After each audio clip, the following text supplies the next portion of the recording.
जय जोहार, जय आदिवासी मित्रांनो. आपण बघत आहेत भास जोहार न्यूज महाराष्ट्र, आवाज आदिवासींचा.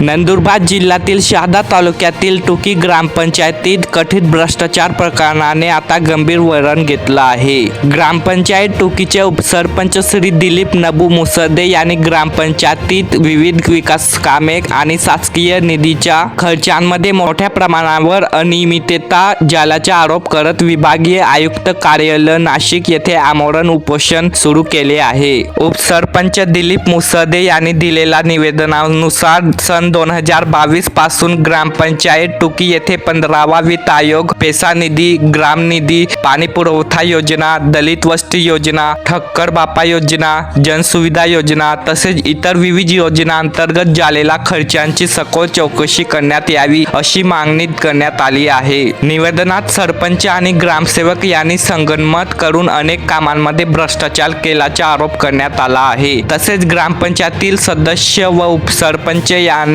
विश्वासात न घेता निर्णय घेतले जात असल्याचेही म्हटले आहे. काही विकास कामे प्रत्यक्षात न करता निधी खर्च दाखवून लाखो रुपयांचा अपहार झाल्याचा आरोपही करण्यात आला आहे. विशेष म्हणजे दिनांक 29 एप्रिल 2026 रोजी 15वा वित्त आयोगाच्या निधीतून कोणतेही काम न करता 5 लाख रुपये काढण्यात आल्याचा गंभीर आरोप निवेदनात करण्यात आला आहे. या प्रकरणाची चौकशी करून संबंधितांवर कठोर कारवाई करण्याची मागणी करण्यात आली आहे. याशिवाय उच्चस्तरीय चौकशी समिती नेमणे, संबंधित अधिकारी व ग्रामसेवकांना निलंबित करणे, फौजदारी गुन्हे दाखल करणे, ग्रामपंचायत कार्यालयातील कागदपत्रांमध्ये फेरफार होऊ नये म्हणून कार्यालयाला सील करणे आणि ग्रामपंचायत बरखास्त करण्याची मागणी निवेदनातून करण्यात आली आहे. उपोषणकर्त्यांच्या म्हणण्यानुसार मागील 2.5 वर्षापासून पंचायत समिती शहादा आणि जिल्हा परिषद नंदुरबार यांच्याकडे अनेक तक्रारी करण्यात आल्या, मात्र अद्याप कोणतीही प्रभावी कारवाई झाली नसल्याने त्यांनी अखेर विभागीय आयुक्त कार्यालयासमोर आमरण उपोषणाचा मार्ग स्वीकारला आहे. आज दिनांक 3 जून 2026 रोजी सकाळी 11 वाजता विभागीय आयुक्त कार्यालय नाशिक येथे हे आमरण उपोषण सुरू करण्यात आले आहे. दरम्यान या प्रकरणातील सर्व आरोप हे उपोषणकर्त्यांनी केलेले असून त्यांची अधिकृत चौकशी होणे अद्याप बाकी आहे. संबंधित प्रशासन, सरपंच किंवा ग्रामसेवक यांची बाजू अद्याप समोर आलेली नाही. अधिक माहितीनुसार भास जोहार न्यूज महाराष्ट्र सोबत रहा. जय जोहार, जय आदिवासी, आपकी जय, जय संविधान.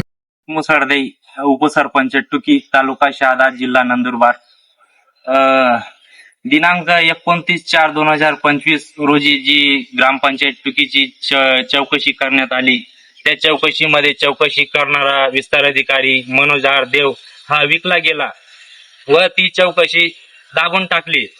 त्याच्यानंतर ग्रामपंचायत टोकी येथे भ्रष्टाचार हा सुरूच राहिला.